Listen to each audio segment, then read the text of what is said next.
Hello students, आज हम इस वीडियो में बात करेंगे रेस्पिरेशन इन ह्यूमन बीइंग्स।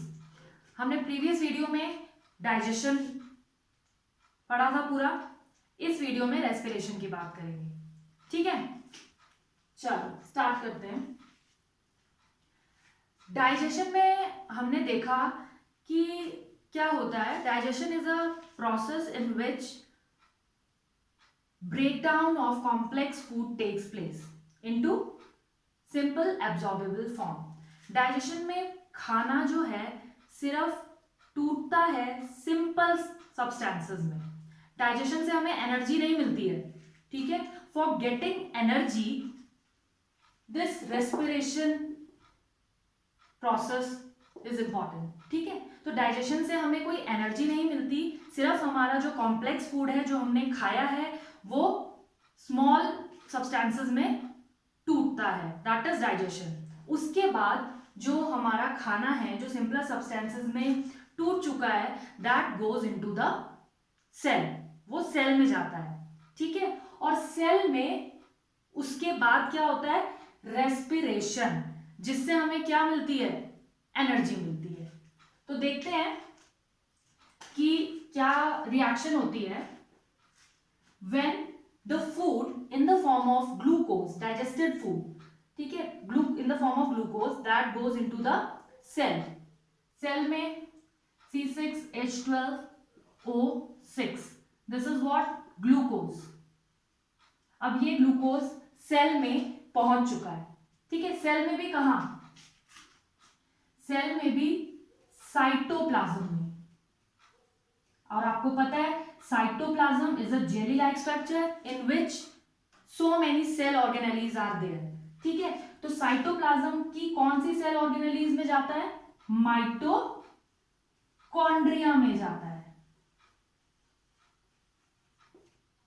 ठीक है, माइटोकॉन्ड्रिया में जाता है। तो ये ग्लूकोज जो है माइटोकॉन्ड्रिया में जाता है, और जो हमने ऑक्सीजन इनहेल करी है, ठीक है, इनहेल की है ऑक्सीजन, वो ऑक्सीजन इस ग्लूकोज को तोड़ती है, ब्रेक डाउन। दोनों के बीच रिएक्शन होता है। What products form, carbon dioxide plus water plus energy, and this energy we use for different life activities, है ना, चलने में, सोने में, खाने में, फिजिकल एक्सरसाइज में जो भी हमें एनर्जी चाहिए होती है वो हमें किससे मिलती है, by the process of respiration. So आगे से ध्यान रखें कि डाइजेशन से एनर्जी नहीं मिलती है, डाइजेशन से सिर्फ कॉम्प्लेक्स फूड जो है सिंपलर सब्सटेंसेस में ब्रेक होता है। उसके बाद वो जो सिंपल सब्सटेंसेस हैं in the form of glucose that goes into the mitochondria of the cell, और माइटोकॉन्ड्रिया में फिर ये रिएक्शन होता है। माइटोकॉन्ड्रिया में this glucose reacts with oxygen and carbon dioxide is formed plus water and energy is released। ठीक है, तो ये जो कार्बन डाइऑक्साइड रिलीज होता है ये हम एक्सहेल करते हैं, क्लियर, और एनर्जी जो है एक्टिविटीज में यूज करते हैं। तो इसीलिए आपको याद होगा कि माइटोकॉन्ड्रिया को क्या कहा जाता है, that is power house of the cell, power house of cell. Mitochondria में एनर्जी जनरेट होती है, क्लियर।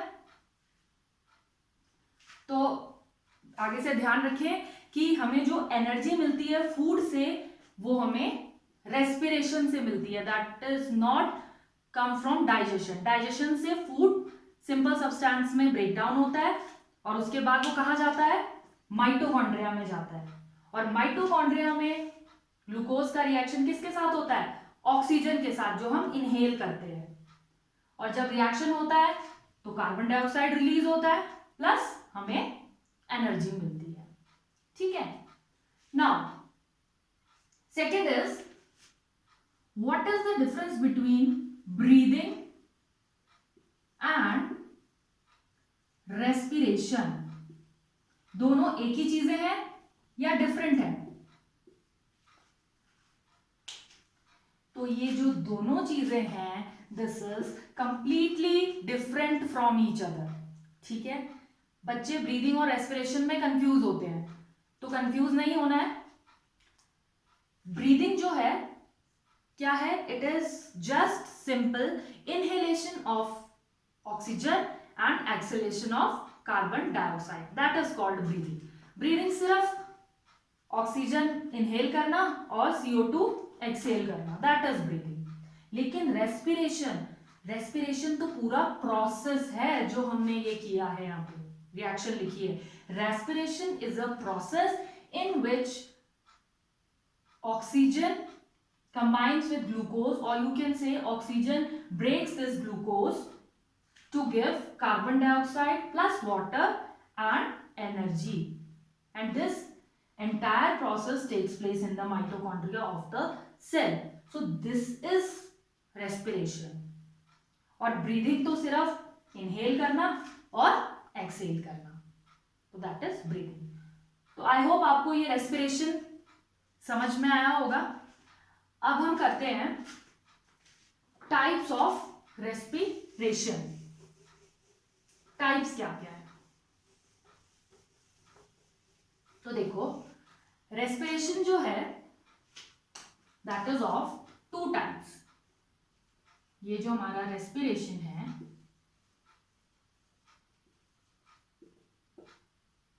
टू टाइप्स का है, aerobic respiration and second is anaerobic। ठीक है, एरोबिक रेस्पिरेशन में क्या है, the respiration which is taking place in the presence of oxygen. देखो एरो, एरो मीन्स एयर, और एयर में क्या प्रेजेंट है, oxygen. So respiration which is taking place in presence of oxygen is called aerobic respiration, presence of oxygen, जो कि किस में होता है, ह्यूमन बीइंग्स में होता है। ठीक है, हम में होता है ना,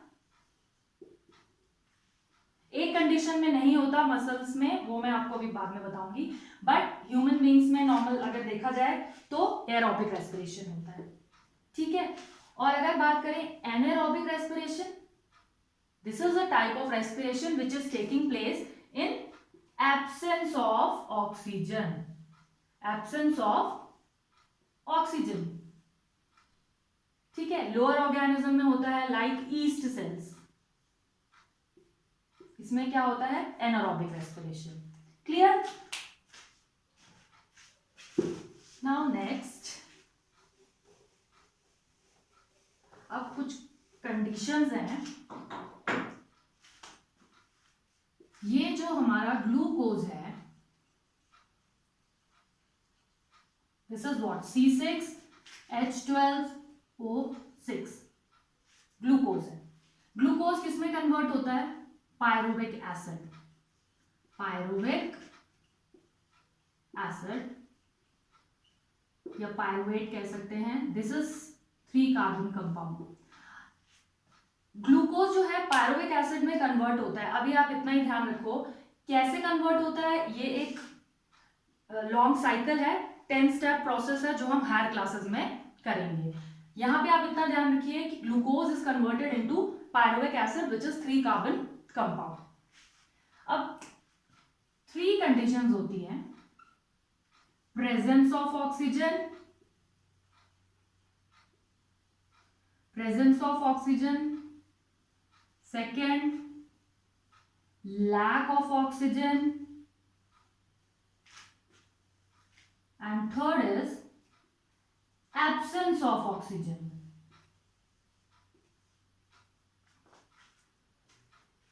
देखो प्रेजेंस ऑफ ऑक्सीजन तो आपको पता है जो नॉर्मल रेस्पिरेशन ह्यूमन बीइंग्स में होता है in presence of oxygen, that is aerobic respiration. तो इसमें क्या प्रोडक्ट्स फॉर्म करते हैं, when this pyruvate reacts with oxygen, it forms carbon dioxide plus water plus energy। क्या मिलती है हमें, एनर्जी मिलती है। ठीक है, pyruvic acid when reacts with oxygen, it gives carbon dioxide, water and energy. ये जो प्रोसेस है ये हाईली एनर्जी एफिशिएंट है, ठीक है। उसके बाद सेकेंड आता है हमारा lack of oxygen. Lack of oxygen मतलब क्या है, एक होता है प्रेजेंस, एक होता है एब्सेंस।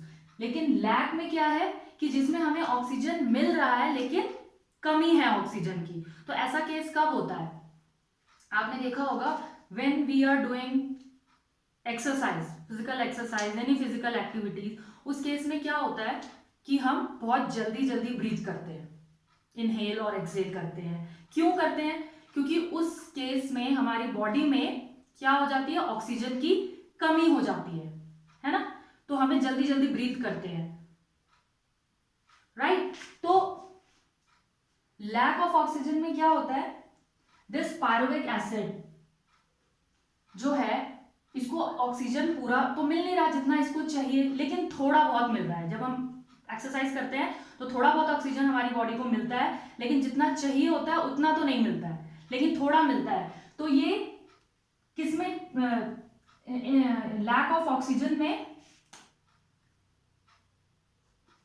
ब्रेकडाउन होता है और क्या प्रोड्यूस करता है, लैक्टिक एसिड, ठीक है। Lactic acid plus energy. अब देखो एनर्जी तो मिलती है, उस कंडीशन में हमें क्या होता है, हमें ज्यादा एनर्जी चाहिए होती है, लेकिन ऑक्सीजन तो हमारी बॉडी के पास है नहीं, क्योंकि जितने हमारी बॉडी में ग्लूकोज है, अगर हमें ज्यादा ग्लूकोज से एनर्जी लिबरेट करानी है तो हमें ऑक्सीजन भी तो ज्यादा चाहिए ना। तो लेकिन जब ऑक्सीजन हमारी बॉडी एक्सरसाइज के टाइम पे डेफिशिएंट हो रही है, थोड़ा बहुत ऑक्सीजन मिल रहा है, तो उस केस में क्या होगा, उस केस में ये पायरुविक एसिड टूटेगा, ब्रेकडाउन होगा और क्या प्रोड्यूस कर देगा, लैक्टिक एसिड, और एनर्जी तो मिलेगी, है ना। अब ये जो लैक्टिक एसिड प्रोड्यूस हुआ है ये हमारी बॉडी से बाहर तो निकल सकता नहीं है। अब देखो इस केस में क्या प्रोड्यूस हुआ था, CO2, और आपको पता है कि CO2 तो हम एक्सहेल कर लेते हैं, लेकिन दिस लैक्टिक एसिड बॉडी से मतलब does not come out of the body and it just get accumulated in the muscle cells। तो जो लैक्टिक एसिड होता है ये हमारी मसल सेल्स में ही accumulate हो जाता है, उसी में रह जाता है ना। उसी की वजह से आपने देखा होगा हमें क्या आ जाते हैं, क्रैम्प्स आ जाते हैं, बॉडी पेन होता है ना। एक्सरसाइज करने के बाद आप देखोगे रात को after sleeping when you wake up in the morning you get muscle cramps, pain होती है। तो that is due to the presence of lactic acid, that lactic acid get accumulated in the muscles, ठीक है। और फिर वो cramps कैसे जाते हैं, आप हॉट वाटर बैग्स लेते हैं या आफ्टर 2 और 3 डेज धीरे धीरे करके जब वो लैक्टिक एसिड आपकी मसल सेल से निकलता जाता है तो आपको पेन कम होती जाती है। क्लियर है, समझ में आया, ठीक है। अब तीसरी कंडीशन है एब्सेंस ऑफ O2, जहां पे ऑक्सीजन है ही नहीं, बिल्कुल एब्सेंस है। तो उसमें क्या प्रोडक्ट बनते हैं, पायरुविक एसिड क्या प्रोडक्ट फॉर्म करता है, ethanol, ethanol plus carbon dioxide होता है एंड एनर्जी रिलीजेस। अभी मैंने आपको पहले बताया कि कहां पे होता है ये रेस्पिरेशन, ईस्ट सेल्स में होता है, ईस्ट में, ठीक है। हम इसे फर्मेंटेशन में यूज करते हैं या बीवरेजेस इंडस्ट्रीज होती है उसमें इसका यूज किया जाता है। क्लियर है, this is aerobic respiration is very energy efficient process. सबसे अच्छा तो एरोबिक रेस्पिरेशन ही है, ठीक है। लैक ऑफ ऑक्सीजन में लैक्टिक एसिड प्रोड्यूस होता है which does not come out of the body and gets accumulated in the muscle cells। और एब्सेंस ऑफ O2 में क्या बन जाता है, इथेनॉल बनता है, कार्बन डाइऑक्साइड प्लस एनर्जी, ठीक है। एग्जांपल है ईस्ट सेल्स, राइट। तो ये हमारा रेस्पिरेशन है कि कैसे हमें एनर्जी मिलती है एरोबिक प्रोसेस में और एनारोबिक रेस्पिरेशन में, दोनों रेस्पिरेशन में, ठीक है। आई होप आपको अच्छे से ये रेस्पिरेशन का प्रोसेस समझ में आया होगा। और ये जो हमारा रिएक्शन है ये कहां पे होता है, मैंने अभी आपको बताया, this takes place in the mitochondria of the cell. Mitochondria में होता है। क्लियर? ठीक है, इस वीडियो को एक दो बार देख लो तो आपको रेस्पिरेशन अच्छे से क्लियर हो जाएगा। लाइक करना ना भूलें और अपने फ्रेंड्स के साथ शेयर करें। Thank you.